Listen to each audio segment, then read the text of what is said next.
हा माझा मोठा दादा, दादा हा रोशन. कसं आहे? मस्त दादा. याला असं वाटतं याच्या पोरींचे लपडे मला माहित नाही. मला सगळे लपडे माहिती हा. इव्हन आयुष्याच्या मॅटर मध्ये यांनी रट्टे खाल्ले ते पण मला माहितीये, पण मी घरात सांगितलं नाही का तर आपलाच लहान भाऊ आहे. खरं दादा, पण त्याला पोरींचं लय नादी. या नादा पाहिजे एका दिवशी बाद होणार आहे हा.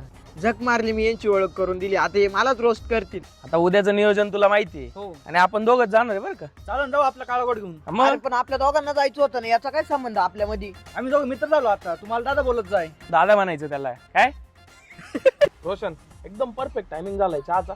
मस्त चहा पिऊन तर गाडी चालव. मला तर नाही दिली तू कधी अशी गाडी चालवायला, त्याला लगेच चावी दिली आहे ना. आणल्यापासून 4 टाइम घसली येतो. तुला काय देऊ? किती मोठ्या भावात ऐक थोडं. आता तू मला सांगणार का कोणाचं ऐकायचं कोणाचं नाही? मग मी आता तुझं मोठा भाऊच आहे ना. दादा ऐका ना, बोल. रोमॅन्टिक गाणे लावा ना, हे काय लावले? ए बाईले, आमच्या गाडीत फक्त बदमाशीचे गाणे लागतील काय रोश आहे? बरोबर दादा, तू